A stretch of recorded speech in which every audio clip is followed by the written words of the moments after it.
de quedarse a esta segunda parte, y más todavía cuando se llamó esto como que este era el panel de expertos, y después lo último que escuchamos, yo pensé que iban a oír todos, digamos, porque básicamente vamos a decir, vamos a tratar de decir cosas que no sean tan alejadas de los intereses, al revés, y lo que vamos a hacer es tratar de maximizar también la posibilidad de contestar sus preguntas, porque creo que lo más interesante de un diálogo como esto, más que escucharnos nosotros, escucharlos a ustedes.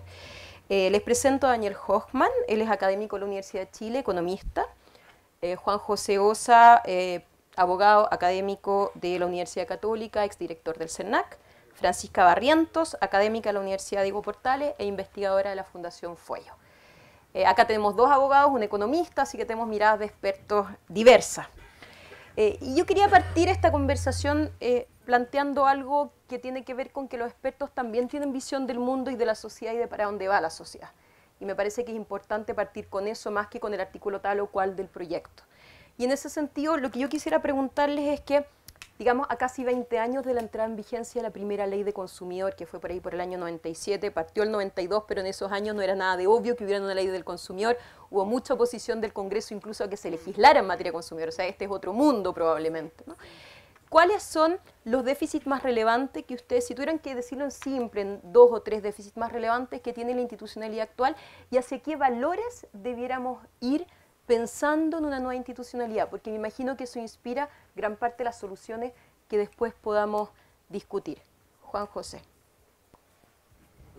Bueno, primero agradecer al Espacio Público la invitación. Por lo menos esta vez agarré asiento, porque para el lanzamiento tuve que verlo en una pantalla afuera. Y no es primera vez que conversamos sobre materias de consumo. En su minuto ustedes nos invitaron, a mí como director y al subdirector de la época. Y la verdad que el diagnóstico era súper compartido. Hay un montón de falencias en la ley. Y yo me atrevería a decir que hay 2 grandes falencias y que no veo abordadas en el proyecto, y en su minuto me gustaría poder profundizar. Primero, si hubo una lucha que me tocó ver y que sobre todo le tocó al director Peribonio, es que hay mucha confusión sobre las competencias del CERNAC. ¿Cuál es el ámbito de competencia? Tradicionalmente, yo creo que no ha habido un director del CERNAC que no haya tenido que pelear y duramente con cada uno de los subsecretarios, cada uno de los superintendentes sectoriales, para poder imponer la voz de los consumidores. Eso se ha logrado, pero se logró en los hechos.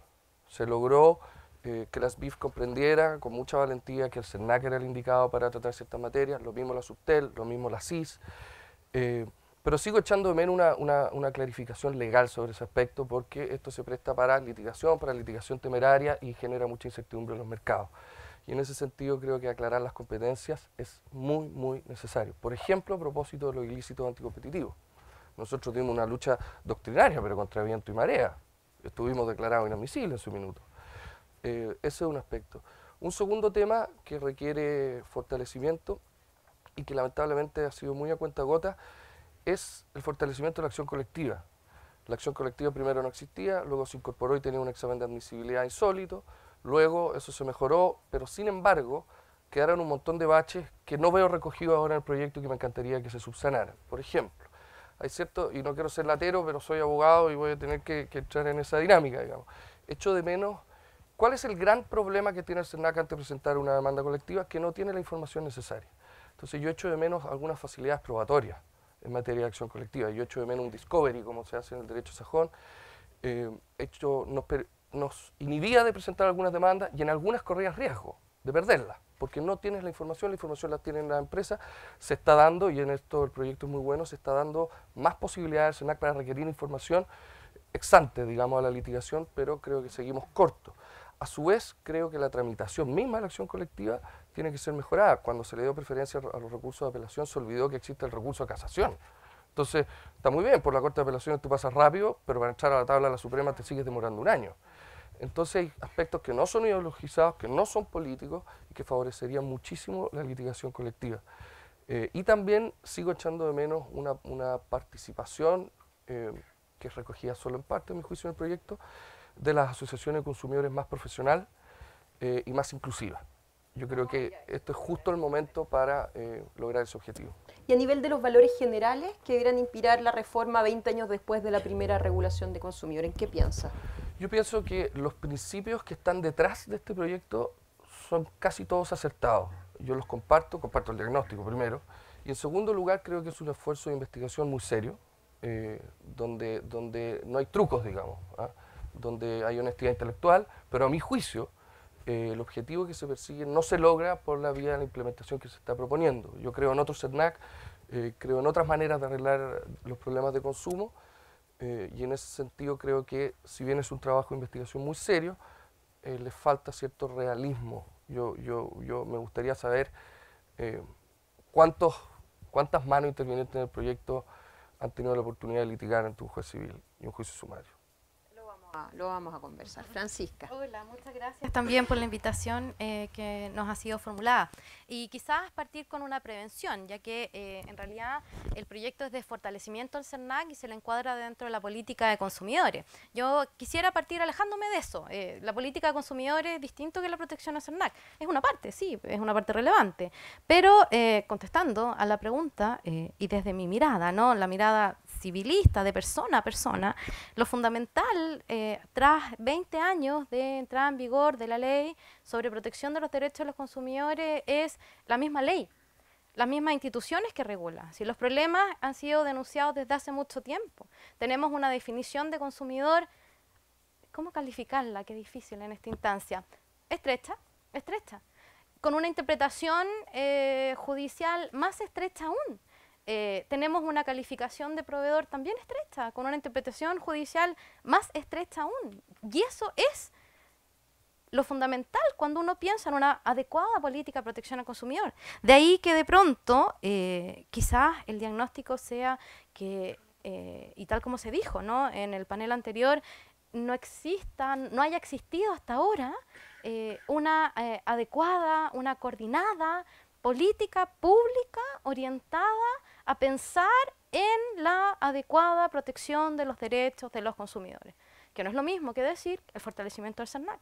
De ahí que también sea muy importante, y comparto la observación respecto a las asociaciones de consumidores, y en ese sentido ojalá tengamos la posibilidad de discutirlo también con más detalle, ya que la participación civil en este tema es algo que uno echa en falta, y en ese sentido una labor más de información, más de prevención que de represión, que tiene altos tintes en el proyecto que se ha presentado. Daniel, ¿cómo lo ves tú? A ver, yo creo que existe desde hace un tiempo un diagnóstico relativamente común. Creo que todos en eso estamos de acuerdo y que por lo menos los fundamentos del proyecto le hacen sentido a todo el mundo.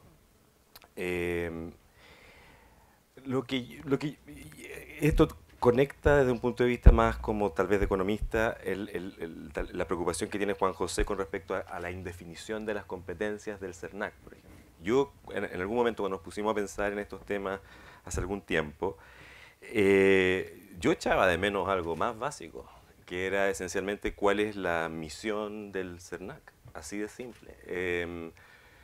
¿Qué tiene que hacer el CERNAC? Tiene que hacer que los mercados funcionen bien, tiene que permitir que haya participación y que los consumidores, que son los directamente afectados, por ejemplo, por algún tipo de abuso o de asimetría de información o problemas, se involucren en sus propios, la defensa de sus propios derechos, que por ahí al lado, por ejemplo, de la sociedad civil, las asociaciones de consumidores, o tiene que simplemente hacer que el consumidor, básicamente ayudar al bolsillo del consumidor en forma eficaz. Sería otra definición. Probablemente todas las anteriores, creo yo que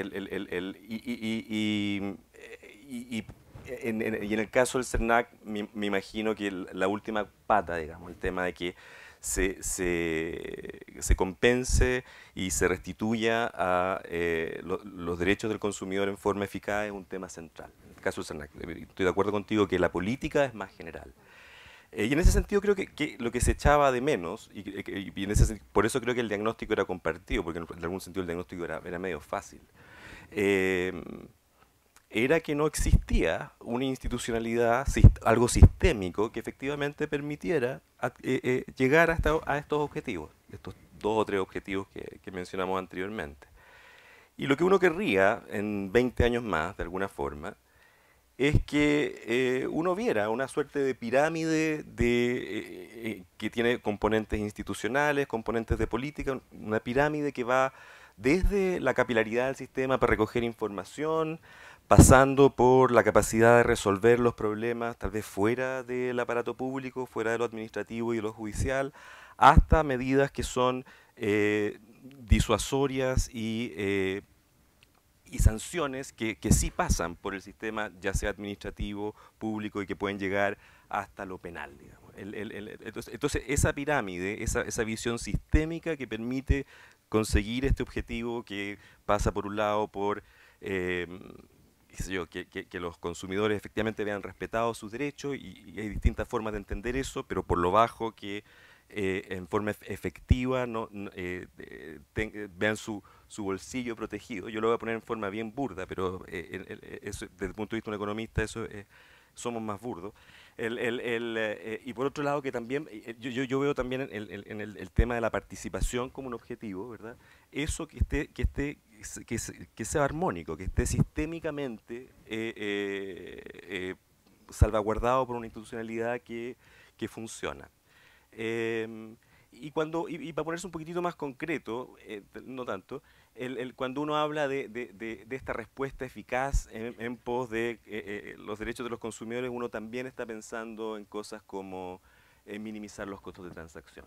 Y esto es algo explícito en la exposición del ministro con respecto a este proyecto, y es algo que yo creo que hay que discutir. Para mí no está claro, por ejemplo, que o sea, posiblemente hay mejoras en algunos costos de transacción, posiblemente hay otros aspectos en donde incluso puede haber cosas que se empeoran. Lo vamos a conversar. Vamos a eso precisamente, porque este proyecto tiene distintos ángulos. Está el ángulo muy de arriba, que es cómo hacemos interactuar la protección del consumidor, que en la práctica no es de tan arriba, al final es cómo se resuelven los casos, con normativas de otras áreas. Tiene que ver con el rol de la ciudadanía a través de la asociación de consumidores para fortalecer la posibilidad de que un consumidor particular le vaya mejor. Pero el núcleo del proyecto es el consumidor, ese consumidor que compró un producto que no le resultó, que se sintió engañado, que le subieron o le cambiaron el contrato sin su autorización, ¿no? O sin su consentimiento. Respecto a ese consumidor individual, el ministro da un doble diagnóstico que es compartido. Primero, que el SERNAC hoy día solo puede llamar a conciliación y muchas de esas conciliaciones son ineficaces. Y otro, que si quiere reclamar tiene que ir al juzgado de policía local, y resulta que solo el 3, y tanto por ciento de los casos llega al juzgado de policía local. Yo leí otra estadística del Ministerio de Economía que me pareció interesante, que decía que de ese 3,5% de casos que van al juzgado de policía local, en un 15% de los casos se logra un resultado favorable indemnizatorio individual. O sea, estaríamos hablando que del total el 0,5% de los casos reciben indemnización.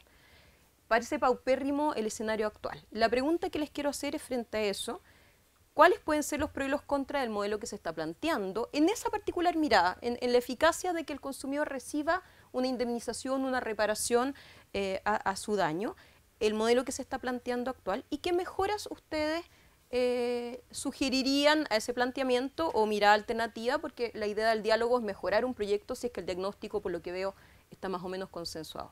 Juan José. Olvidé mencionar en la pregunta anterior una de las principales preocupaciones de espacio público, que era que hubiera una red integral de protección, y eso es lo que no veo en el proyecto.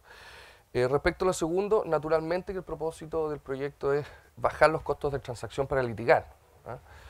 El problema es que yo creo que el remedio va a ser mucho, pero mucho más caro que la enfermedad. Los costos de transacción van a subir muchísimo. ¿Por qué? Y después veremos qué se hace, si siguen los jueces de policía local o no. Después propondré alguna solución. Pero yendo al proyecto tal como está, la ruta del reclamo y la ruta de la indemnización va a ser la siguiente. Va a ir el consumidor a pedir al director regional del SERNAC una devolución con reajuste de intereses. Después veremos si eso es posible hacerlo constitucionalmente, si es que hay tiempo, pero en fin. Luego de eso, probablemente le va a ir bien, le va a ir mejor que en el juzgado de policía local. Hasta ahí vamos muy bien. La empresa va a interponer algunos de los recursos jerárquicos que le permite. Esto va a llegar al director nacional. Probablemente le va a ir bien al consumidor ante el director nacional. Pero ¿qué es lo que pasa ahí? La empresa va a poder reclamar. ¿Ante quién? Ante el juez civil. Y esto es lo relevante. La indemnización va a poder ser entregada al consumidor una vez que la Corte de Apelaciones haya resuelto esto. ¿Por qué? Porque se habla de juicio sumario, no se dice qué efectos se conceden las apelaciones, eso significa que hay en ambos efectos. Y en consecuencia, cualquiera que haya tramitado un juicio sumario sabe perfectamente que la diferencia con un juicio ordinario es menor. Yo he tenido juicios sumarios que han demorado entre 2 y 11 años. Y el de 11 años era un juicio sumarísimo. Si puedo interrumpirte para que lo podamos hacer dinámico, Juan José. ¿No te parece que cambia? Porque esa lógica, yo la entiendo, asume que en la mayoría de los casos, o en todos los casos, prácticamente se va a ir al juez civil. Pero el proyecto tiene algunos incentivos, y en la sociedad las cosas funcionan así, para que para muchas veces, para las compañías, es peor tener un precedente de un juez que de una autoridad administrativa, y por otro lado, ciertos incentivos de rebaja las multas para el que paga anticipadamente la multa sin reclamar. ¿No ves un escenario en que pueda darse que la mayor cantidad de casos se resuelvan por el SERNAC y no se judicialicen, y de esa manera se genere más bien cultura de consumidor, digamos, incorporación de criterio del órgano administrativo? No lo veo, primero porque el incentivo dice relación con las multas y no con el reintegro, no con la restitución. En segundo lugar, no lo veo porque nunca vi como director del SERNAC a una empresa que no prefiriera llegar hasta el final. O sea, realmente no está en la cultura chilena del empresario. Eso no es culpa de nadie, salvo de los empresarios, digamos. Entonces aquí va a haber una litigación eterna. Y en esto quiero agregar algo muy relevante. Ante los jueces de policía local, las testimoniales las toma un funcionario del tribunal. Las notificaciones las hace el tribunal por carta certificada. ¿Quién toma las pruebas testimoniales ante el juez civil? Un receptor. ¿Cuánto vale una prueba testimonial durante una mañana? 120.000 pesos. ¿Cuánto vale una notificación de una demanda? 40.000. ¿Cuánto vale una notificación por cédula del auto de prueba? Otros 40.000. Entonces vamos en 200 lucas. Entonces la pregunta es, ¿estamos disminuyendo los costos de transacción de la litigación? ¿Alguien va a ir a reclamar por 100.000 pesos? Pero la empresa sí va a reclamar. Entonces yo la verdad que otro problema que veo es que los directores regionales, con el cariño que le tengo a todos los que tuve, no tienen el expertise jurídico para zanjar una controversia. Hay que apreciar la prueba, hay que trazar relaciones de causalidad. Entonces no veo que se profesionalice necesariamente zanjar los conflictos. He visto en los juzgados de policía local un esfuerzo grandísimo por capacitarse en materias novedosas como los consumidores. He visto también que la cifra del 0,35 tiene una doble mirada, porque es cierto, es una cifra inferior si uno la considera en la globalidad de lo que zanja los juzgados de policía local. Pero, ¿cuál es el porcentaje de asuntos consumidores que ven los jueces civiles hoy? 25.000 veces menos que 0,35, 25.000 veces menos. Básicamente por una razón muy sencilla, porque lo único de lo que conocen son las acciones colectivas, y en Chile hay 70 acciones colectivas. Entonces, la verdad que yo entiendo la preocupación que existe en materia de uniformar la jurisprudencia, y entiendo que hay algunos aspectos del derecho de consumo que son muy civiles, que son derechos de daños, pero lo que no estoy viendo es que el procedimiento que se está entregando para que los jueces civiles puedan zanjar eso vaya a beneficiar a nadie. Y aquí recojo otro punto. El SERNAC va a poder ordenar devoluciones con reajuste de intereses. Pero yo me hago la siguiente pregunta. En general, ¿de qué provienen estas devoluciones? De temas financieros. Y los temas financieros, para que usted pueda ordenar la devolución, necesita zanjar si la cláusula era abusiva o no. Y eso no lo va a poder hacer el SERNAC. Entonces, de las devoluciones que va a poder entregar el SERNAC, excluya al tiro todas las financieras, salvo muy pocas excepciones. Entonces, ¿de qué estamos hablando? Estamos hablando de que va a ser una competencia muy reducida. En segundo lugar, tampoco entiendo cuando la ley nos dice lo siguiente. El SERNAC podrá hacer devoluciones, restituciones, reajustadas y con intereses, y las otras indemnizaciones el consumidor les persigue ante el juez civil. ¿Cuáles son esas otras indemnizaciones, salvo el daño moral? Porque la verdad, que en Derecho nos enseñaron que, al menos en nuestro ordenamiento, la restitución es una indemnización. Es lo que está haciendo el SERNAC, lo que va a hacer el SERNAC es indemnizar el daño emergente y el lucro cesante, si eso es el reajuste. Entonces, ¿cuáles son las indemnizaciones que van a quedar en manos del juez civil, salvo el daño moral, o que se hubiera incorporado lo que quería Espacio Público y yo respaldaba con mucha fuerza, algún tipo de daño punitivo? Pero no veo qué indemnizaciones va a ir a reclamar el consumidor al juez civil en estas circunstancias. Probablemente quizá el incentivo que gran parte de los temas los vea SERNAC, precisamente. Francisca, ¿ves que los temas procesales que comenta Juan José se puedan resolver durante el proceso legislativo? Otorgando privilegios de pobreza, sí, entregando estatutos más sumarios. Acá se considera que la prueba que se desarrolló durante el procedimiento ante el SERNAC no se debe repetir, es evidencia que ella, el juez civil, simplemente reciba, entonces el consumidor que no tenga que incurrir en los 200.000 porque ya dio la prueba testimonial ante el SERNAC y esa se considera. Miremos los pros y los contras. Sí, mira, lo que pasa es que cuando se critica al funcionamiento de la justicia de policía local, se mira en relación al número de causas y al número de indemnizaciones. Quizás eso podríamos de alguna manera revisarlo, porque un índice que nos dice cuántas o tantas indemnizaciones no quiere decir necesariamente que se tiene a bien o no indemnizar o llegar a lo que el consumidor quiere. Eso es lo primero. Lo otro es que en realidad los jueces de policía local son jueces que conocen los aspectos infraccionales, las multas, beneficio fiscal, y de ahí acumulan todos los aspectos civiles propios de protección al consumidor y conocen múltiples otras materias civiles.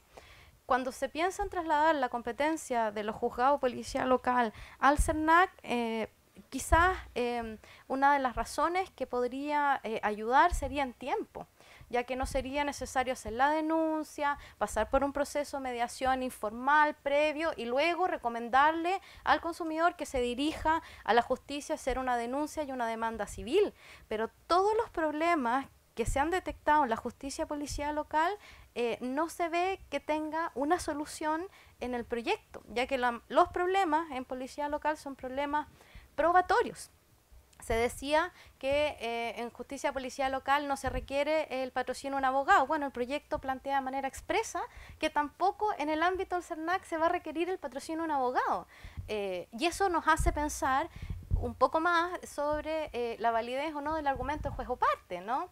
En ese sentido, si solo el CERNAC, en principio, ¿no?, va a conocer las multas, beneficio fiscal, la primera pregunta que nos viene a la cabeza es, ¿eso es lo que quiere el consumidor? Es muy discutible, ¿no? El consumidor, por lo menos desde nuestra mirada, lo que quiere es la indemnización civil. En la indemnización civil la va a conocer, indemnización en sentido amplio, ¿no? Estoy pensando en todos los derechos o remedios que contiene la ley, que no se hace cargo el proyecto, sino que solo habla de indemnización, pero deja fuera, por ejemplo, la nulidad, la rebaja del precio, la resolución, que son remedios muy apetecidos por los consumidores también, que quedarían traspasados ahora a la justicia civil, salvo que el consumidor quiera acumular su acción en el aspecto en materia del CERNAC.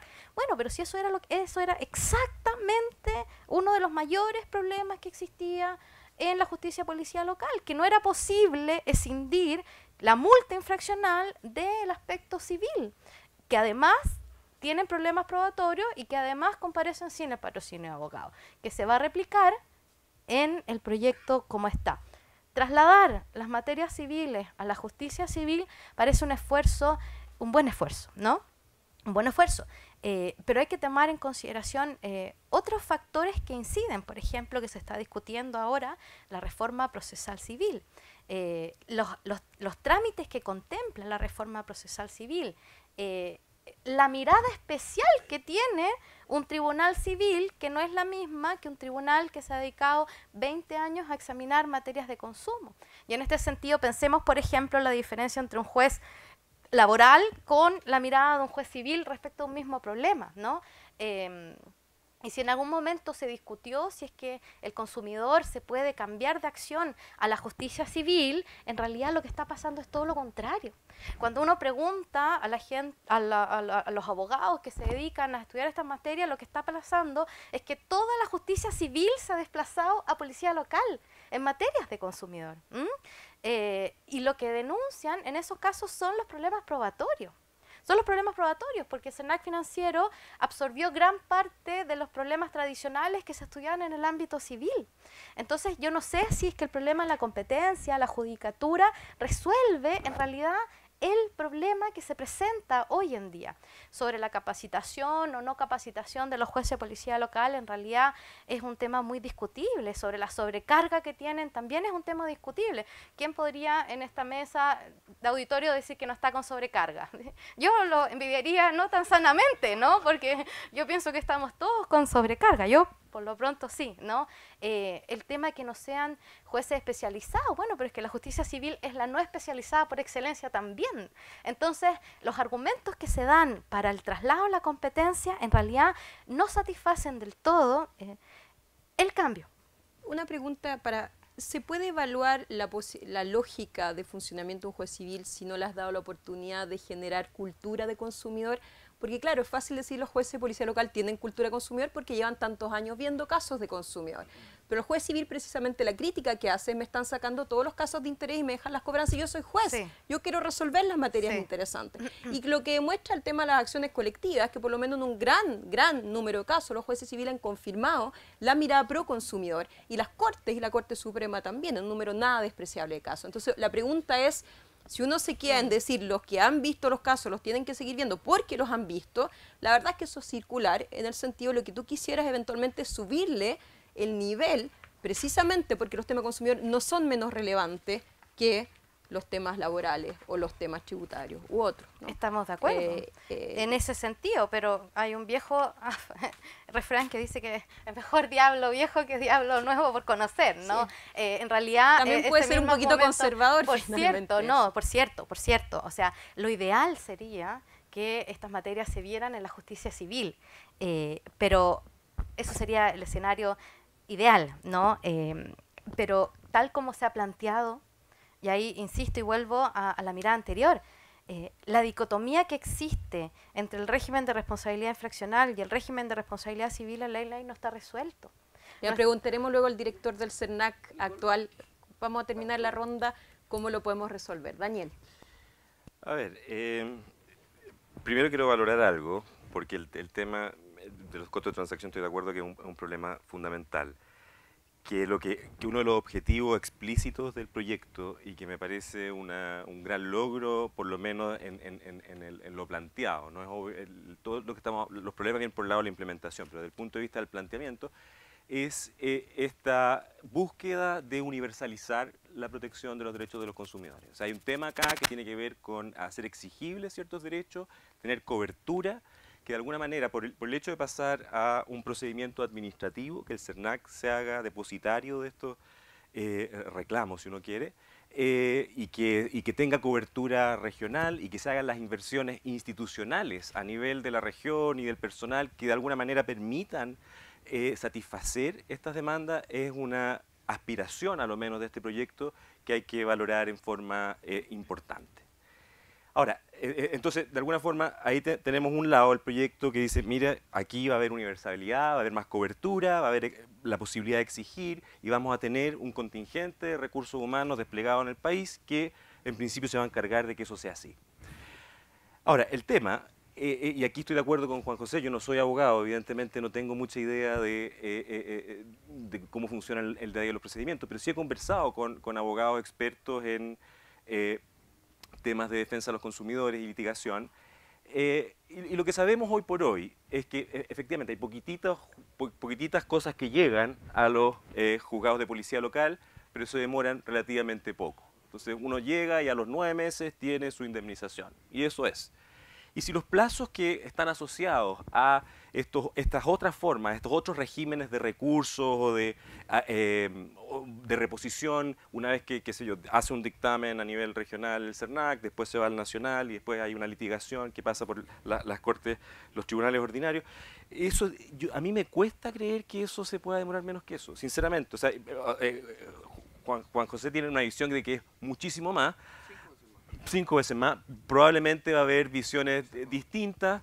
Lo que estaba planteando Nicole hace un momento es importante porque efectivamente uno podría pensar que parte de esos recursos humanos de esa inversión pasa por una capacitación de los juzgados, en la misma medida que se han ido capacitando los jueces de policía local, pasaría también por eso y tal vez un poquito mejor, pero claramente puede haber un problema importante a eso. Entonces tenemos una base de problemas más grande, está llegando más gente al sistema, pero por otro lado el sistema se está demorando mucho más. Entonces como tengo el auge, todos pueden tener salud, qué sé yo, y tengo unas colas gigantescas. Entonces ese es un problema importante y que yo creo que básicamente lo que nos está diciendo es que hay que poner mucho ojo en la implementación, independientemente de cuál sea la solución. Si es que la implementación pasa por algo que va a tener a la gente con 4 años y muchísima gente, eso va a entrar un problema serio de expectativa, va a entrar un problema de legitimidad de este sistema que se supone que está haciendo una promesa de universalización que no necesariamente está funcionando. Efectivamente hay cierto tremendismo en lo que estoy diciendo, hay una luz de alerta, pero sabemos que en políticas públicas en Chile el problema de la implementación es habitualmente mirado en menos y aquí hay un potencial importante de un problema de esta naturaleza que está asociado con un aumento en los costos de transacción, que dicho sea de paso, es justo lo que uno quiere reducir. Ese es un tema. Entonces, más universalidad, posiblemente más dilación, posiblemente mucha más dilación y asociada a un número de personas mucho más grande. Segundo tema es que hay un tema de incentivos. De alguna forma el CERNAC, con esta reforma yo siento que se está poniendo como en el corazón del sistema. Estaba, pero mucho más que antes, porque en el sentido de que ¿qué incentivo tiene una empresa ahora a tener un departamento de atención al cliente? Un poco en línea con lo que decía Jorge Aguada ahora. No, que el CERNAC sea el servicio, me lo subsidia el CERNAC. El CERNAC me dice si está mal esta cuestión. Si tengo algún problema, bueno, alguien va a llegar al CERNAC, el reclamo y qué sé yo. Es un problema de incentivos también, de que el procedimiento tal como está no necesariamente le está dando al sistema la posibilidad o incentivos para que estas cosas se resuelvan, ojalá antes del sistema. A mí lo que me gustaría decir... ¿No hay, Daniel, un incentivo, por ejemplo, en el incremento de las multas, en la medida en que se hagan efectivas a través de la implementación? No lo tengo claro, sinceramente. Ahora, a mí lo que me gustaría, o sea, si de repente me estoy yendo un poquito demasiado en la economista, es que ojalá no llegue esto al CERNAC. Y si llega al CERNAC, le cobro porque llega al CERNAC. O sea, no sé si me explico, uno podría tener una multa porque la cosa llegó al CERNAC. O podría tener algún sistema de tarificación, algún tipo de taxímetro que dice, mire, si usted llegó al CERNAC después de 16 meses, sonó, por simplemente aquí usted como empresa lo hizo mal. Y de alguna forma hay que ponerle incentivos a las empresas, y no solamente buena voluntad, porque lo que decía un poco Jorge Aguada en el panel anterior era, aquí estamos, nosotros podemos hacer una sociedad con el CERNAC, ok, puede ser, pero yo estaría de acuerdo con que las empresas asumieran parte importante de esos costos del sistema, que se resolvieran antes de llegar a instancias administrativas o judiciales. Me parece una forma importante de descongestionar el problema, reducir los costos de transacción, pero hay que ponerle incentivos. Entonces... Escuchamos en el panel anterior, porque acá tenemos muchos temas por tratar, pueden hacer no tengo ningún problema que vamos a emular a los periodistas, que hagan una réplica cortita de 30 segundos, pero si no nos alargamos. Es que hay temas muy importantes. Escuchamos, y yo escuché con mucho interés en la sección anterior, en el momento anterior, es que la Asociación de Consumidores consideraban que el proyecto era derechamente insuficiente en la lógica de que tuvieran un rol más relevante en el apoyo a los consumidores, en la defensa de los consumidores, y que eso implicaba no solo los procedimientos, también el financiamiento y otros aspectos. Me interesa mucho saber su opinión sobre cómo podría el proyecto perfeccionarse en el sentido de maximizar, con un buen equilibrio, por supuesto, el rol de las asociaciones de consumidores. Bueno, puede ser uso de los 30 segundos de la pregunta anterior, pueden ser 45. 30. Lo cierto es que me parece que estos costos de transacción van a ser especialmente altos para los consumidores más vulnerables. ¿Por qué? En cada comuna hay un juzgado de policía local y cuando no lo hay el alcalde hace como juez. ¿Qué significa esto? Que una persona de tercera edad que no usa la internet, que no va a hacer el reclamo al director regional por email, va a tener que viajar. O sea, un señor que está en Cochamó va a tener que ir a Puerto Montt. Un señor de Trabún va a tener que ir a Puerto Montt para iniciar este proceso. Por favor, tremendo costo de transacción. Además, hay otro problema. Cuando la empresa reclame la restitución que se ordenó, reclame la multa, va a ir a juicio sumario, pero si el consumidor quiere ser parte de ese juicio sumario, va a tener que tener abogado. Otro costo de transacción. No lo tiene frente al CERNAC, pero sí va a tener que tener uno frente al juez civil. Tampoco... Más allá que el proyecto plantea fortalecer la participación de las corporaciones de asistencia judicial. No lo plantea el proyecto y sería buenísimo, de hecho. Lo que plantea es que las asociaciones de consumidores tomen esa defensa. Puedo estar equivocado, pero en fin, la calificación jurídica que haga el CERNAC previa, ¿qué valor va a tener? ¿El de una presunción? No lo sabemos. ¿Va a poder ser modificada la calificación jurídica? Yo no estoy en contra de que los jueces civiles conozcan de este asunto. De hecho, como profesor de Derecho Civil, tiendo a quererlo. El problema es que el procedimiento que está va a ser de verdad un Transantiago. Y le voy a dar dos ejemplos que ya han ocurrido. Es un procedimiento muy similar al de la Superintendencia de Valores y Seguros. ¿Cuánto se demoró el caso Chispa, los chisperos en devolver la multa? Después de la sanción, hicieron este mismo recorrido, Suprema incluida, eso sí. Y el caso LAN, pasaron 6, 7, 8, 9 años. Entonces vamos a devolverle 52.000 pesos a un consumidor después de 7 años. Está bien, José, pero más allá de los 30 segundos que se implicaron, yo creo que hay que distinguir la discusión del juez versus el procedimiento, porque en materia de procedimiento se puede innovar, ser creativo, generar excepciones, establecer plazos máximos, aumentar el nivel de valor sobre el cual no es apelable, porque hasta ahora sería 30 UTM, y creo que es muy valioso mirar los consensos que hay en ese sentido para perfeccionar los aspectos procedimentales de manera que en el mundo ideal la implementación no termine generando un remedio peor que la enfermedad, ¿no? Y en eso podemos después conversar sobre qué aspectos procesales se podrían incorporar. Las asociaciones de consumidores. Yo no voy a entrar en la discusión si fueron suficientemente consideradas porque no estuve ahí y yo solo he escuchado la versión de las asociaciones de consumidores, digamos que al menos eso es lo que sostienen. Lo que sí veo es que el aumento en el fondo no está bien orientado, está orientado a la litigación individual, en circunstancias que las asociaciones de consumidores han sido claves en la educación de los consumidores, en los talleres, en la capacitación, ¿para qué decir en materia de educación financiera? El fondo en realidad disminuye, porque hay asociaciones de consumidores que estiman que por cada consumidor el abogado va a cobrar alrededor de 200.000 pesos.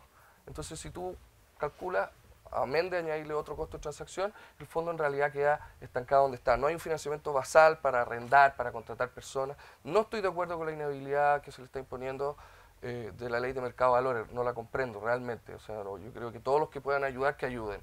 Otra cosa es que haya que transparentar la contabilidad, transparentemos la litigación, y además, a mi juicio, hay un tema muy sensible.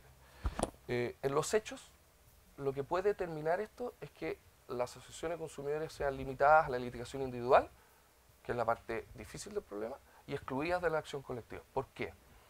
El hecho que el CERNAC el hecho que una asociación de consumidores presente una demanda colectiva y antes de que sea declarada admisible, el CERNAC pueda obligar a que ese procedimiento en el fondo se detenga y vayamos a una mediación colectiva, en los hechos va a terminar en buena medida la litigación de las acciones de las asociaciones de consumidores cuando la causa es buena, además.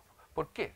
Alguien podrá sostener válidamente que, oye, pero no es al principio del juicio, pero todavía entiendo no es que eso es antes de la notificación de la admisibilidad. Es que a eso me quiero referir. Jurídicamente todavía no es juicio, digamos, no se ha trabado la litis. Pero esa es una discusión netamente jurídica. ¿Por qué? Porque la Asociación de Consumidores estudió los reclamos, hizo la pega, redactó una demanda y resulta que el CERNAC va a recibir copia de eso, se va a meter al sistema. Oye, está buena esta demanda, mediación colectiva para acá. Esta no está buena, que la Asociación de Consumidores siga. Yo entiendo que todavía no hay juicio, ¿sí? Pero eso es una cuestión jurídica. Lo que faltaba es que además se pudiera meter en la mitad del probatorio, digamos, y llevarnos a mediación colectiva. Y eso, en los hechos, más allá de lo jurídico, va a llevar a las asociaciones de consumidores a quedarse con la parte mala del pastel y no la buena. No estoy diciendo que toda la litigación de las asociaciones de consumidores colectivas haya sido sana. No necesariamente. ¿Y cómo se arregla el problema de la sospecha sobre esa litigación? Que a mi juicio también está sobredimensionada esa sospecha, pero en fin, de la siguiente manera. Cada vez que una asociación de consumidores llegue a un acuerdo durante el juicio, que el CERNAC tenga el derecho de opinar al respecto y que esos acuerdos siempre por ley tengan que significar devoluciones a consumidores. Hubo casos en que el CERNAC impugnó acuerdos y la Suprema nos dijo que no podíamos hacerlo. Hagámoslo, que el CERNAC tenga esa participación, pero no le matemos la posibilidad de ser actores realmente relevantes en la litigación. ¿Por qué además? Porque las asociaciones de consumidores se hacen cargo de un montón de litigación que el CERNAC no puede absorber. Entonces, el CERNAC se va a quedar con las mejores acciones colectivas. Va a haber una buena con ADECO y va a decir, esta está buena, listo, mediación colectiva, me llevé yo el premio. Esta está más o menos, que se arregle solo. ¿Qué hubiese sido del caso Banco Estado sin Conadeco? Para esas mediaciones colectivas participan las asociaciones de consumidores, entiendo, ¿no? Está muy bien, pero la verdad que el impulso procesal del demandante tiene un rol preponderante a la hora de tomar ciertas decisiones sobre qué acuerdo es razonable. O sea, tiene que ser el CERNAC el que da una opinión sobre el acuerdo, no el que fija las reglas del acuerdo. Porque si no transparentemos que no queremos que litiguen. Pero esta política en los hechos va a derivar en eso. Yo entiendo que todavía no hay juicio, pero la pega ya está hecha. Francisca, ¿cuál crees tú, complementando lo que se ha dicho, que debiera ser el rol fundamental de las asociaciones de consumidores? Sí, también antes voy a hacer derecho del uso de réplica, porque en realidad hay varios puntos que hay que tomar en consideración a la hora de... Pero el derecho de los 30, no de los... 30, no te preocupes. 2 minutos y cuarto, dale. Está bien. Lo que pasa es que, claro, uno piensa en el fondo en lo ideal, en cómo debiera ser, que hay que trasladar la justicia de consumo a policía local, porque es una justicia civil. Pero también pienso que podría aportar el hecho de tomar en consideración que los jueces de policía local no son tan infraccionales como se creen, ni conocen tantas cosas de tránsito como se cree. Tienen una infinidad de competencias, especialmente civiles. Ellos conocen la cuarta copia de la factura electrónica. Conocen también temas de copropiedad inmobiliaria, que son temas netamente civiles. Tienen competencia para conocer cosas de antidiscriminación, la ley de bosques, pesca, algunas materias de tabaco. Entonces, tampoco nos quedemos concentrados en el hecho de que consumo es algo civil y solo por ese hecho hay que trasladarlo a la justicia civil, porque eso nos forzaría a decir, bueno, traslademos todo lo que no es, lo que están conociendo otros jueces en materia civil a la justicia civil. Yo entiendo que eso es algo que trasciende lo que estamos discutiendo, pero es un elemento que hay que tomar en consideración también.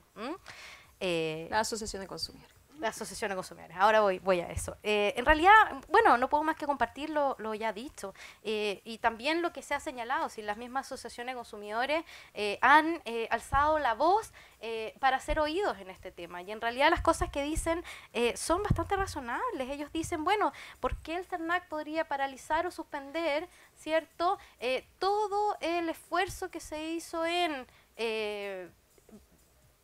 recabar información para efectos de demandar, llevando la mediación colectiva? Eso se entiende en criterios de eficiencia, en criterios de agilidad, pero no se entiende desde el punto de vista de las asociaciones de consumidores, que lo que hacen hoy en día es eso. Entonces también hay que considerar, o sea, hay que transparentar, ¿no?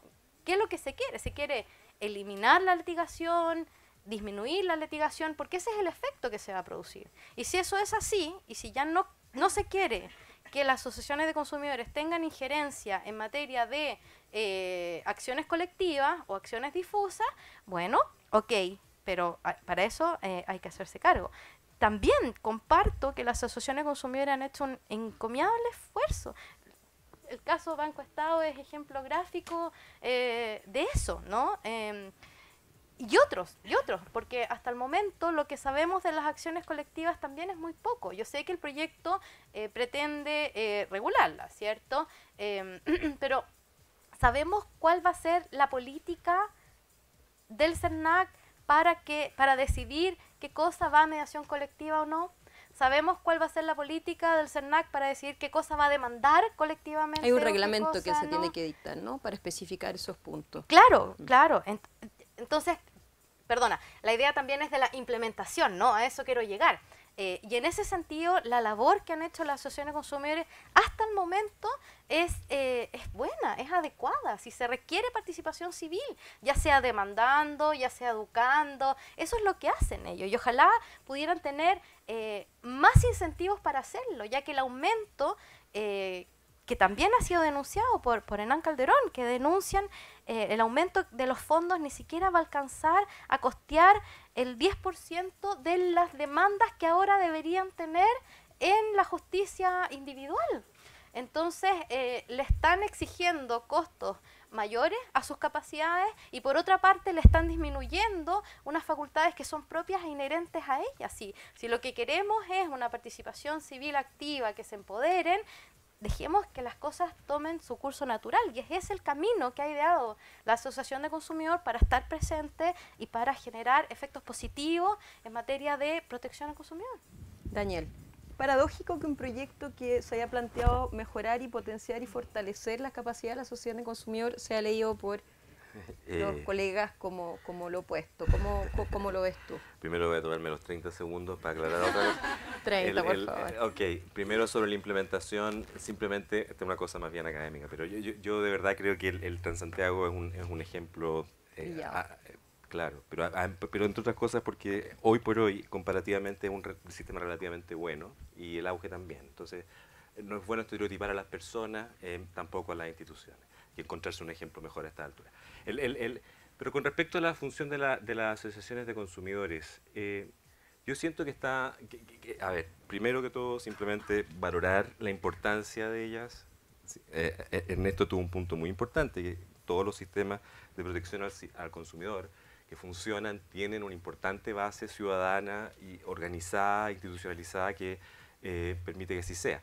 Entonces eso es primera cosa. El segundo tema es que mi sensación es que hay una gran heterogeneidad en el sistema de asociaciones de consumidores.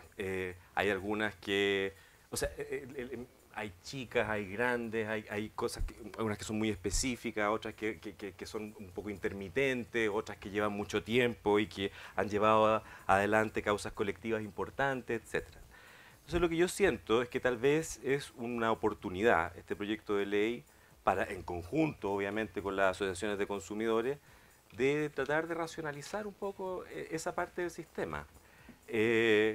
Y porque efectivamente cumplen muchísimas funciones, o sea, cumplen funciones que van desde educar hasta levantar información, pasando por la litigación. Se mencionaba anteriormente, Fernando mencionaba en el panel anterior, el tema de que podían también participar en el diálogo regulatorio. Entonces podrían expandirse las funciones a partes como más altas del proceso regulatorio. Entonces hay un enorme abanico de temas y la pregunta, creo yo, que habría que contestar en términos de tratar de racionalizar el rol de las asociaciones de consumidores es cuál es el mayor valor que le aportan al proceso. ¿Dónde está el mayor valor? Pensando en una regulación nueva, ¿dónde va a estar el mayor valor? Indudablemente que hay ciertas actividades que les gusta hacer y que históricamente han hecho y lo han hecho bien, que pasan desde la educación financiera hasta potencialmente incluso ciertos aspectos de la litigación en donde, claro, habría pero de alguna forma la legislación tiene que regular eso, tiene que dar indicaciones claras de para dónde queremos que vaya, que se articulen los esfuerzos de las asociaciones de consumidores, y eso obviamente que es algo donde las asociaciones mismas tienen mucho que decir, pero también es un tema que tenemos que pensarlo más ampliamente como sociedad y ojalá que se exprese en el proceso legislativo. Así que ese sería mi aporte al respecto. Evidentemente que hay claramente una intención en el proyecto. El proyecto dice, le vamos a poner más lucas a este tema y lo vamos a hacer de una cierta forma. Entonces la respuesta es, ¿sabe qué? Nos gustaría que fueran basales. Entonces uno dice, bueno, pero basales, ¿para qué? ¿Basales para quién? ¿Qué rol queremos que jueguen las asociaciones de consumidores que tienen fondos basales? Es un problema complicado y yo creo que parte de la complejidad de efectivamente decir sí, queremos que tengan más participación, es que es esta heterogeneidad, que cumplen demasiadas funciones, algunas claramente tienen ventajas comparativas enormes, pero no estamos tan claros. Y efectivamente, si en forma implícita el proyecto le está cerrando ciertas puertas, bueno, ¿por qué no lo hacemos en forma más explícita o lo racionalizamos? Yo creo que allí se puede avanzar y se puede avanzar en forma dialogante. Así que mi comentario va más por ahí. Yo siento que hay una intención clara, que todos estamos claros, que tienen que participar, que es fundamental, etcétera. Pero la pregunta es dónde está el mayor valor, a qué se orienta la reorganización o la racionalización del sistema de asociación de asociaciones de consumidores. Y otra cosa que quiero mencionar, que tiene que ver con algo que se mencionó en su momento antes, que tiene que ver con esta base de la pirámide de mecanismos de prevención, disuasión y sanción, tiene que ver con la generación de información, donde evidentemente que las asociaciones pueden tener un rol muy importante. Yo, siendo una cosa menor, creo que hace falta algún tipo de observatorio de mercados, algún tipo de organización donde pueden jugar un rol tanto las asociaciones, la sociedad civil, como potencialmente el mundo académico. Así que creo que quería mencionar eso también, que también es parte en algún sentido de la sociedad civil. Les agradezco mucho y creo que además queda claro que la visión que ustedes tienen va mucho más allá de lo técnico, ¿no? Y o sea, los abogados, economistas tienen una visión de la sociedad, de cómo hacer mejores políticas públicas, de cómo su implementación sea eficaz.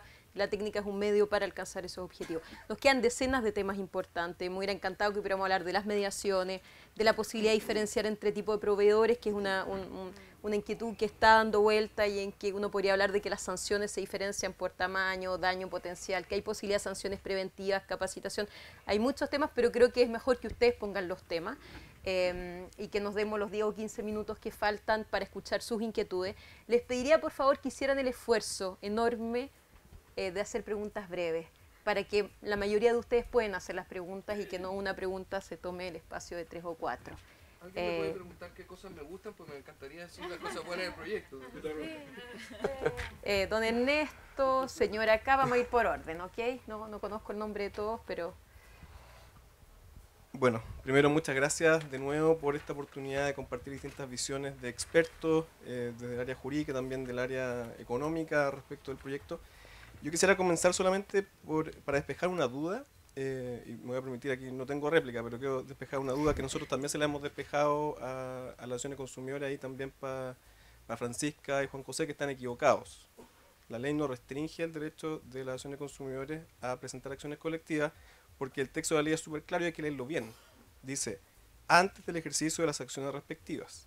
Y cuando se refiere a admisión de la demanda no se refiere a admisibilidad, se refiere a la tramitación. Entonces, solamente cuando tú presentas la demanda, una vez que eso ocurre, eso interrumpe claramente el derecho de iniciar acciones o mediaciones colectivas. Y si no fuera claro, Juan José o Francisca, si no estuviera claro, hay que aclararlo. Porque o sea, primero, para mí es súper claro porque el texto es bien específico al respecto, entonces por eso hay que leerlo bien.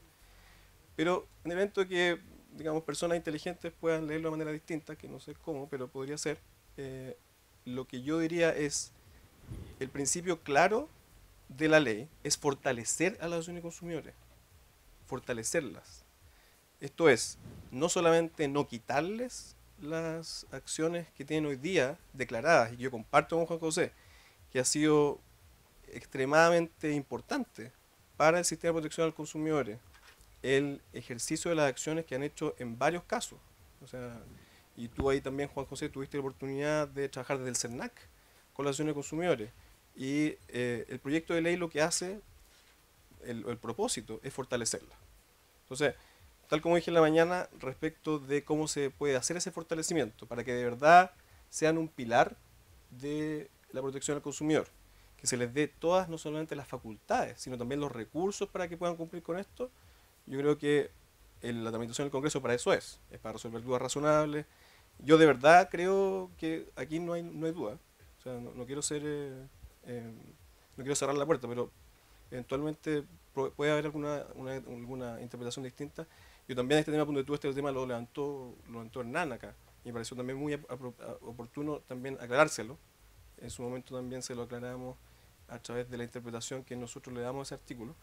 Pero para que quede súper claro, aquí no hay que leer segundas intenciones que tenga este proyecto porque no las tiene. El proyecto, lo que va y el principio, de hecho, que está expresado en el mensaje, o sea, sería un poco ir contra lo mismo que está poniendo el mensaje como justificación del proyecto, es darle mayor capacidad a la asociación de consumidores, para que desde el punto de vista de sus facultades, ampliando las facultades para asesoría jurídica, ¿sí? O sea, la interpretación de que lo que nosotros queremos hacer con este proyecto es reducir la asociación de consumidores a la parte mala del sistema, está completa y totalmente equivocada. Lo que nosotros queremos es que las asociaciones de consumidores se paren, muchas veces, como hoy día no lo hacen, en igualdad de condiciones con el Estado, y que lo hagan, ¿cómo? Primero, a través de ampliarle las fuentes de financiamiento que hoy día están restringidas por unas normas que dicen que solamente pueden realizar actividades lucrativas para la recuperación de costos. Eso se elimina, no tiene ningún sentido, estamos todos de acuerdo. En segundo lugar, duplicar el fondo concursable. Yo ahí, la verdad es que hay que conversar con los dueños de las finanzas públicas respecto a cuáles son esas restricciones, son bien fregados. Pero el principio básico está claro. El principio básico es darles la oportunidad de que puedan desarrollar estas nuevas funciones y que tengan financiamientos de alguna manera más permanentes. Porque ahí yo también considero que es plenamente justificado el reclamo de las asociaciones de consumidores respecto de que no pueden estar funcionando por fondos que son de corto plazo, que no permiten financiar, por ejemplo, oficinas o profesionales permanentes. En esas condiciones las asociaciones de consumidores no pueden funcionar. Voy más allá que eso. Hoy día las asociaciones de consumidores, por ejemplo, tienen roles importantísimos que nadie más tiene en la legislación chilena para participar en el proceso de fijación tarifaria.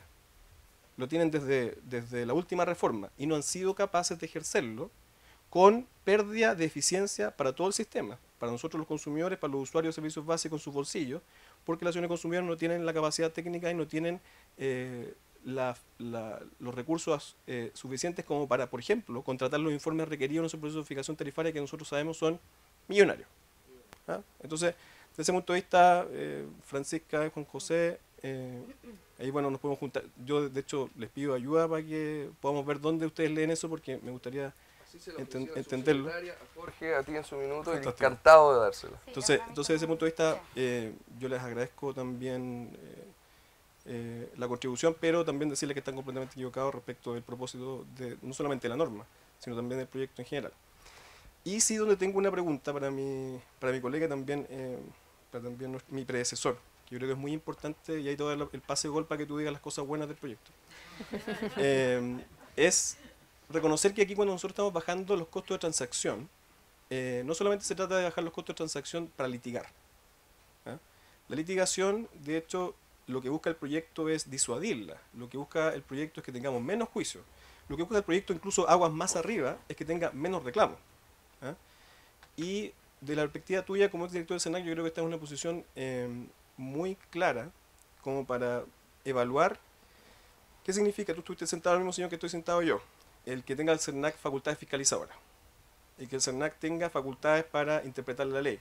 El que el SERNAC tenga facultades para dictar normativas. Y también sí que el SERNAC tenga facultades para sancionar. Tú sabes que nosotros como Servicio Nacional del Consumidor tenemos un rol y tenemos también una cultura institucional. Entonces, yo creo que cualquier persona que haya estado no solamente como director, sino que dentro del SERNAC sabe que nosotros hacemos mucho con muy poco. Entonces, el hecho de que se nos aumente en 2.5 veces el presupuesto y que se más que duplique la dotación del servicio, a mí me parece que es algo que, para mí, o sea, que es histórico, que hay que destacar, independiente de las cosas que uno pueda decir, bueno, esto se puede mejorar en la redacción aquí o acá para que no se entienda lo que, por supuesto, no tiene que entenderse. Entonces, la pregunta ahí para mí sería, ¿cómo ves tú este SERNAC fortalecido con esta nueva facultad y sobre todo con esta nueva dotación y estos nuevos recursos, actuando en defensa de los consumidores? Si eso te parece positivo o no, y de ese punto de vista puedas también opinar Sí. a eso. Brevemente, a lo dicho anteriormente, yo no creo, partí de esta posición diciendo que este proyecto tiene buenas intenciones, no hay trucos, es decir, yo no creo que quiera desfortalecer las asociaciones de consumidores, creo que no lo logra, pero eso ya es una cuestión de política pública. En segundo lugar, yo creo que la discusión que existe sobre la redacción de la norma que hemos comentado, yo no sé si soy inteligente o no, no sé si las asociaciones de consumidores son inteligentes o no, pero fuimos muchos los que entendimos que al menos había una ambigüedad, así que yo creo que esto no pasa mucho por, o sea, claramente si hay una inquietud es porque hay un problema, digamos, muy fácil de solucionar por lo demás.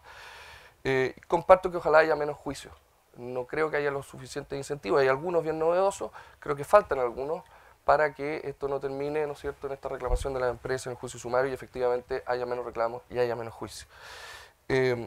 Las fortalezas del proyecto son varias y me voy a referir específicamente a la que tú me mencionas. De partida, que se fortalezca y se regule la mediación colectiva de extraordinario, algo que nosotros hubiéramos soñado. La verdad que terminamos Contraloría 2 veces, así que por echar a andar las mediaciones colectivas es una muy buena idea. La ley de planta fiscalizadora, ¿para qué decir? La verdad que las pellejerías literales que pasan nuestros funcionarios son obvias. Que se aumente en 2,5 la votación, efectivamente es histórico. La independencia, el nombramiento y la remoción del director es clave. No puedo más que reconocer que la tentación a mezclarlo con la política es altísima. La facultad para pedir más información y las sanciones por no entrega también es un gran aporte al proyecto. Ojo con las multas, a mí me llamó la atención, eso sí, que las multas financieras y por temas de servicios básicos y por falta de información sean más bajas que las por sobreventa de un espectáculo de Madonna. Yo creo que las prioridades ahí vamos a tener que invertirlas, pero eso es perfectamente arreglable. El hecho de que el SERNAC tenga todas estas facultades a mí no es algo ni que per se me conmueva o no, digamos, desde un ángulo de la política pública. Depende cuál es el diseño final. ¿Por qué? A mí no tengo ningún problema en que el SERNAC tenga potestades sancionadoras directas. Tampoco tengo un problema en que interprete la norma. Lo único es que cuando le toca ser demandante, ahí se puede producir una tensión. Es decir, ser persecutor e interpretador, no quiero ni entrar en la discusión de juez y parte, da lo mismo. Es ahí donde la litigación del SERNAC posterior podría quedar deslegitimada. Entonces, a mí me parece que el modelo persecutor de la Fiscalía Nacional Económica es muy apropiado porque dicta soft law, digamos, como lo hacen en muchos organismos en otros países. A mí me parece, no tengo ningún problema con esas facultades duras del SERNAC, sí con la mezcla que después de pasar por ese proceso se transforma en litigante y cuesta mucho resolverlo y ahí vamos a tener que atajar el penal para alguno de los dos lados, digamos, va a haber que elegir. Creo que hay que elegir si es un persecutor o si es un persecutor y además un juzgador. No quiero ni siquiera hacer juicios de valor. El tema de juez y parte, la verdad que hay un argumento, más allá de si lo es o no lo es, hay un argumento que se ha dado para decir que no lo es, que a mi juicio no me parece correcto. Se ha dicho que no es juez y parte porque sus resoluciones pueden ser revisadas por tribunales ordinarios, pero eso no resta que en la antigua reforma, o sea, en la antigua justicia criminal, era exactamente lo que ocurría, era juez y parte, acusaba, juzgaba y después las Cortes resolvían y la Suprema resolvía. Es juez y parte en primera instancia, no lo será en todo el recorrido, digamos. No me importa tanto que lo sea, pero yo creo que es una importante precisión. Pero el proyecto tiene muchísimas cosas buenas y me vuelvo a poner a disposición, ojalá con más éxito esta vez, que me vaya mejor, para poder aportar, porque sobre todo el gran escollo que es el tema de los juzgados civiles no es tan difícil de arreglar. Y no hay un tema ideológico detrás, y que no vamos a entrar en tensiones que no ayuden. A mí también me gustaría decir unas palabras, ya que he sido apelada. Y lo primero, en realidad cuesta mucho hacerse cargo de los apelativos si uno es inteligente o no. Yo creo que me voy a saltar esa parte. Sí. Pero es bueno hacer la observación, ya que fue invocada mi inteligencia. Y en realidad, con respecto al tema de las asociaciones de consumidores, bueno, en realidad son ellas las que han denunciado ciertas cosas que podrían ser perfectibles. Si mi discurso quiso evocar la idea de que no se estaban fortaleciendo, bien, no era eso lo que quería decir, ¿no? Lo que quería simplemente era reflejar a través de mi voz las mismas críticas que han hecho las asociaciones de consumidores. Y cuando las asociaciones de consumidores más visibles denuncian ciertas observaciones, yo personalmente miraría y diría, bueno, aquí hay algo. Si en realidad se está tratando de fortalecer a las asociaciones de consumidores y ellas mismas denuncian, como ha sido en esta mesa, ¿no? Que en realidad se estarían produciendo otros efectos, es un tema que hay que conversar. Desde ese punto de vista, parece importante considerar la multiplicidad de funciones que realizan las asociaciones de consumidores, pero también multiplicidad de funciones realiza el CERNAC, ¿no? Y son funciones parecidas. Entonces, en ese sentido, quizás no perder el norte, que esto sí lo es importante, más allá de si se trata de un juicio o no un juicio, porque yo no recuerdo haber dicho eso. En realidad el esfuerzo que la Asociación de Consumidores hace en todo tipo de términos para iniciar una demanda que va a ser llevada ahora a otra instancia, requiere una mirada especial, requiere oír a las asociaciones de consumidores. Como estamos corto tiempo, oye, escuchémosla. Y lo porque que quieran no decir, quiero sí. exactamente Sí, que sí, nos sí, tomemos sí. ese plazo, por favor. Hola a todos y a todas. Fuerte la voz. Soy Elizabeth Vera, presidenta desde el año 1999 de la Asociación de Consumidores, Asociación de Usuarios de Salud. Históricamente, el movimiento de consumidores, el rol fundamental ha sido informar y educar a la comunidad. Valoro mucho lo que dice Daniel referente a cuál va a ser el valor agregado del proyecto ley, referente al rol de las asociaciones de consumidores. En este momento, las asociaciones de consumidores... ¿No me funciona el micrófono? Sí funciona. Ya, ok. En este momento, las asociaciones de consumidores, no hay, podríamos decir nosotros, por temática. Bueno, la mayoría ven temas de consumo en general. Solamente hay 2 asociaciones que son de salud. A mí me gustaría que este nuevo proyecto de ley fortaleciera a las asociaciones de consumidores en ciertas temáticas, como salud, género, que pueden salir nuevas asociaciones en este sentido, que son súper importantes por los procesos que estamos viviendo. Y eso sería mi aporte en cuanto al rol de las asociaciones de consumidores. El segundo punto va implícito. Yo soy presidenta del Consejo Civil de la Superintendencia de Salud, donde ahora último, hace como 2 días atrás, se vieron 80 casos de ISAPRES en favor de los usuarios.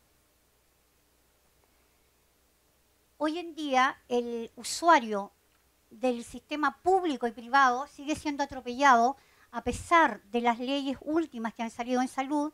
Bueno, vamos a hablar de la antigua ley de urgencia, la ley 19.650, dictada en el año 99, y la última ley de deberes y derechos del paciente, la 20.580, donde ahora último no hay catastros, pero sí hay reclamos.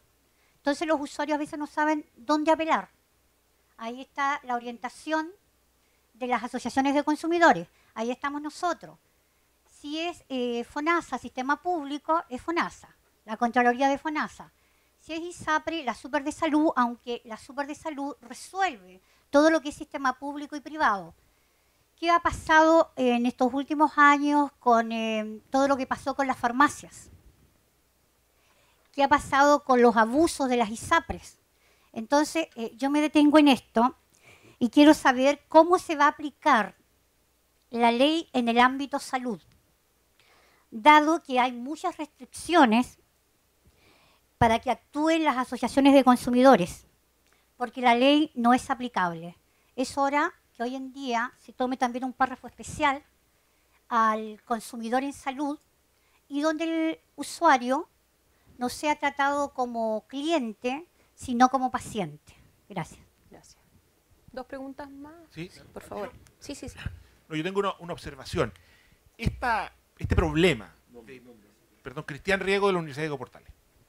Este problema de que una política pública de reconocimiento de derechos topa con un sistema judicial problemático, digamos, que no ofrece tiempos ni costos razonables, es muy antiguo. Históricamente, la respuesta que tenían esas políticas públicas eran ponerle un abogado gratis, que tiene muchas limitaciones, no quiero alargarme, mediación, que sabemos que no funciona si no se media contra un sistema judicial que funciona, y la pequeña innovación procesal, cambios de plazo, que choca con la rutina judicial que hace que todos los... Hay 10.000 procedimientos judiciales, todos los casos se tramitan básicamente igual, con las mismas lógicas. Más modernamente, yo diría en los últimos 15, 20 años, las políticas públicas yo creo que han progresado y han dicho, bueno, cuando tenemos una política pública y queremos que ese reconocimiento de derechos tenga expresión judicial, tenemos que hacernos cargo de lo que pasa al interior de los tribunales. Y entonces hemos tenido que las políticas de expansión de los derechos de la mujer fueron asociadas a los tribunales de familia, que la nueva legislación medioambiental crea sus propios tribunales y así por delante. El reconocimiento de los derechos laborales crea... Entonces a mí me preocupa mucho que esta política pública está volviendo a una práctica que realmente, digamos, no funciona. Aquí yo creo que ha mostrado que no funciona. Entiendo que echarse encima la necesidad de reformar sustantivamente el sistema judicial civil o crear unos tribunales de consumo especializados es una tremenda cuestión, pero a mí me parece que no se puede, no tiene sentido volver a intentar esos caminos que no funcionan, digamos, que yo creo que hay muchísima experiencia sobre eso.